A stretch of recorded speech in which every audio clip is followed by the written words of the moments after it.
I think one of the best gifts of entrepreneurship and plugging into other like-minded people is finding people that you can level up together. And I know things that you don't know, and you know things I don't know. And so being able to plug in and share those and help each other just continue to level up, get better, and become the best versions of ourselves really is kind of what makes it worth it, because it's a lonely path. And it's also difficult if you didn't grow up with like entrepreneurs, because if you look around and no one that you hang out with is who you want to be like, then you need to go to another circle. And not in a negative way. It's more of like, are you asking advice from someone that you aspire to be like? And if not, then you need to get in a room of people you're like, oh, this is the career path I could see happening. I think you make a great point here, because I think a lot of times from the outside looking in, people might think entrepreneurs think they're better than other people, or think that it's not better, it's just a different path. And it's a much harder path. And yes, there are potential rewards at the end of that journey. But there are days when I wish that I had a job that I could just punch the clock, forget about it at 5 o'clock and go home and hang out.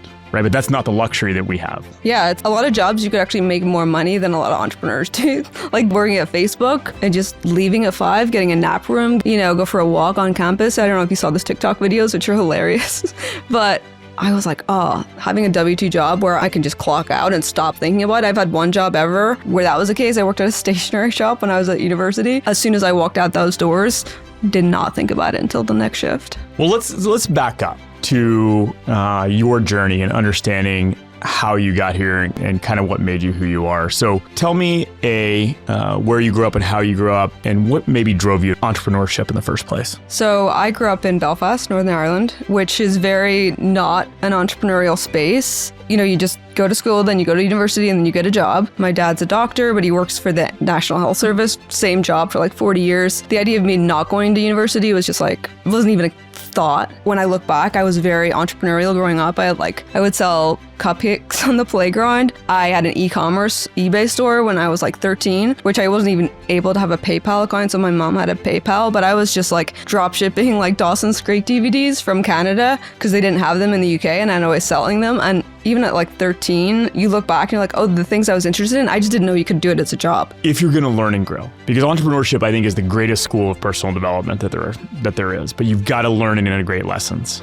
Yeah. And the only way you can do that is take responsibility, understand what part you played in it, and then rapidly iterate and improve. So you knocked it out of the park with Best Self. You became, in many ways, a leader and inspiration in the e-commerce space. What led you to the decision to sell the company? So I'd been running it, started in 2015. But 2020 was just like a really rough year. It was obviously COVID. I mean, I came into that year where it was going nuclear on the business partnership, which is a huge distraction. Our factories closed on because of this thing called COVID that we were hearing about. We were almost out of our best-selling products. We didn't have like a bunch of money in the bank. And so I'm kind of going into 2020 and everyone's like, batten your hatches, like, and I'm like, I have no reserves. I am like feeling really depleted, and I'm dealing with this. No reserves cash-wise, no reserve energy-wise. Yeah, and I'm dealing with, like, in my mind, at the time, negotiating with a terrorist.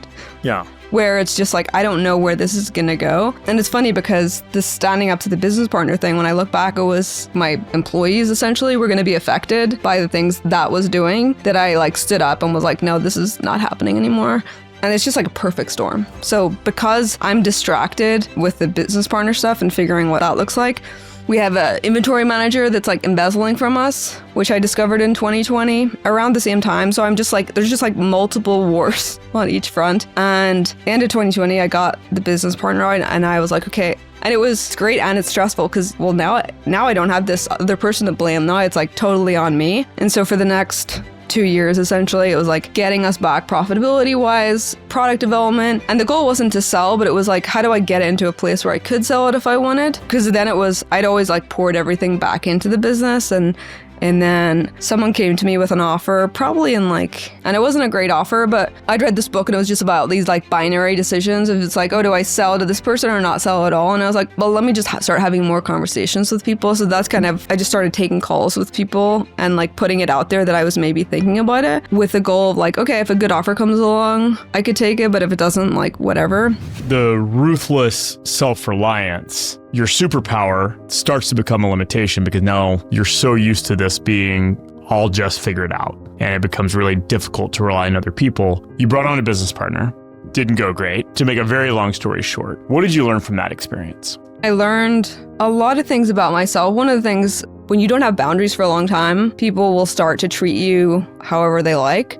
We train people how we want to be treated. Yeah, and I had trained where I was just letting things go and not having hard conversations. That's probably one of the biggest learnings is like, if you delay a hard conversation, it's just going to get harder and harder and harder. And often in a business context, it'll become more expensive. Not only just like, in my case, like legal bills, but also just energy. And it's like a weight that you're carrying. And so if I could go back, it's like have hard conversations early and learn how to set boundaries and talk about things that are difficult. Because I think I grew up, I'm like the peacekeeper. How come when people do something negative or treat you badly, like you'll be tripping over yourself to make it okay? As in like, God forbid there's like any tension. I'm like, even though you did the bad thing, I will try to make it okay. I will try to smooth everything out, even though I'm not the one that made it rough in the first place. Yeah, we thrust into these roles that we don't ask for. And if we don't have awareness and insight as to where they came from, they're going to run rampant until they force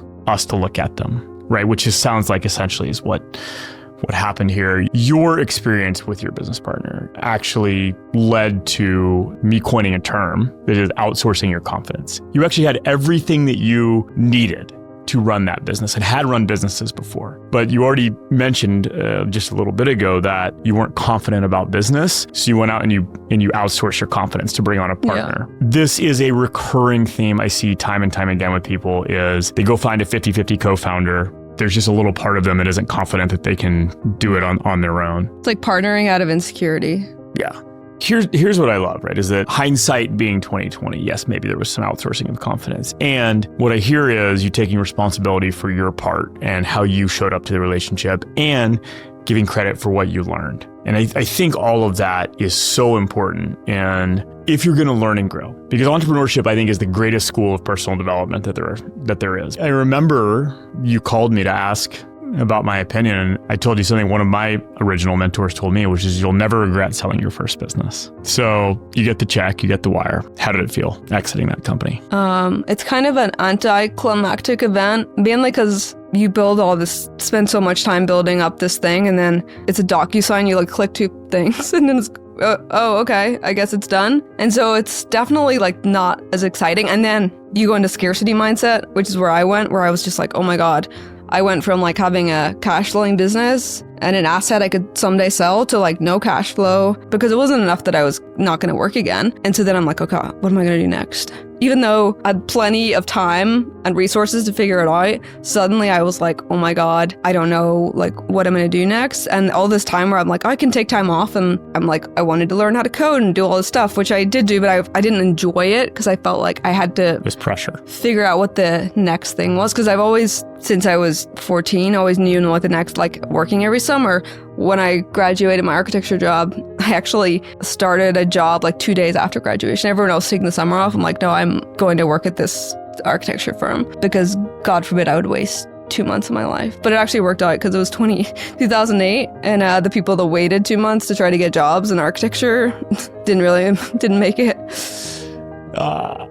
So it had been a very successful strategy. I think exiting a company is one of the greatest gifts we can give ourselves. I mean, just the idea that I created something out of nothing that someone wanted to buy is pretty cool. It's amazing. I would always tie things back to the architecture job. Like, how long would I have to work to be able to make this amount of money? It's just a long time.